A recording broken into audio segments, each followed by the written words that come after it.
Bonjour docteur Legrand, est-ce que vous pouvez nous parler un petit peu de l'organisation de cette journée qui se passe annuellement? Pourquoi l'organiser? Nous organisons cette journée depuis pratiquement le temps que l'ASBL existe, c'est-à-dire depuis au moins 20 ans, chaque année. Avant c'était autour du 1er décembre parce que le 1er décembre était une date phare dans la prévention du sida. Et en fait maintenant nous avons décidé de la faire à une autre date pour se dire qu'en fait c'est toute l'année qu'on doit penser à la prévention du sida. Alors l'objectif de la réunion en elle-même, c'est d'une part de montrer à l'un à l'autre ce que chacun fait et de partager des expériences, tant au niveau des exposés qu'au niveau des discussions qu'il peut avoir après la réunion elle-même. Et donc ça, c'est le principal intérêt de ce genre de réunion. Que nous avons une légère augmentation depuis les années 2000 et qu'on est aux alentours des 1000 nouveaux cas dépistés par an. Mais vous voyez qu'en fait... Y a-t-il des différences entre ces deux villes? Il y a des différences entre Mons et Charleroi qui sont liées d'abord à la taille de l'agglomération. Charleroi fait quand même 250 à 400 000 personnes, ça dépend un petit peu comment on englobe l'entièreté des communes autour de Charleroi. Mons est relativement petit par rapport à Charleroi.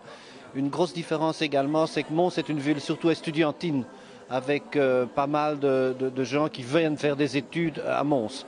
Alors si on se concentre plus particulièrement sur la population des migrants, et en particulier des migrants venant d'Afrique centrale, d'Afrique noire, disons que le migrant africain montois est très souvent un étudiant, alors que le migrant africain Carolo est très souvent quelqu'un qui est dans un centre d'accueil de réfugiés.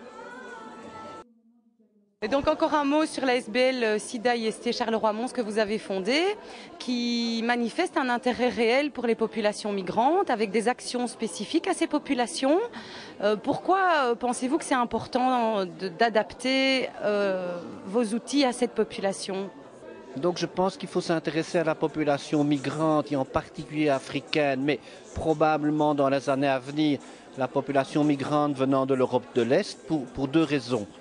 La première raison, c'est peut-être triste de le dire, mais c'est un grand réservoir du virus. Nous trouvons quand même pas mal de personnes infectées dans ces populations-là, ça c'est une première chose. La deuxième chose, c'est qu'il faut, pour faire de la bonne prévention, il faut s'intégrer dans le contexte du public pour lequel on fait de la prévention. Et donc il faut connaître les habitudes culturelles, les modes de vie, les manières d'appréhender la sexualité, qui n'est pas nécessairement la même que chez nous. Je ne crois pas que c'est un facteur racial au sens strict, mais c'est très certainement le résultat de l'histoire des dernières années, des dernières dizaines d'années, avec des modifications culturelles qui ont été différentes entre les différentes populations. Dernièrement, il y a eu énormément d'évolutions quant au traitement de la maladie du sida. Donc on peut dire que c'est plus si grave aujourd'hui la maladie. Qu'est-ce que vous en pensez ? Donc effectivement, depuis 1996 déjà, de nombreux traitements sont disponibles, qu'on appelle la trithérapie. Et c'est vrai que la mortalité a fortement diminué chez les patients atteints du virus du sida. Malheureusement, ça n'a pas résolu tous les problèmes, loin de là, puisque comme les personnes atteintes maintenant survivent beaucoup plus longtemps, on voit apparaître des complications chroniques.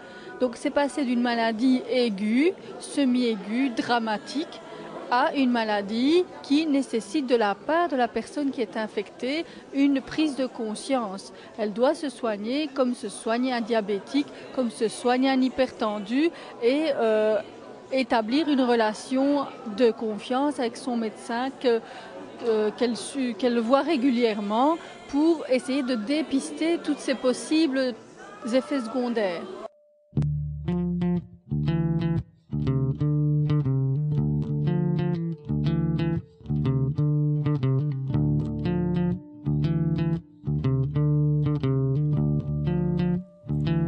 Dis-moi combien il faut de terre pour être heureux.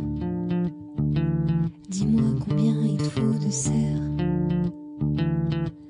pour que tu vives mieux. Au nom d'un progrès suicidaire, on ne laisse plus rien à ceux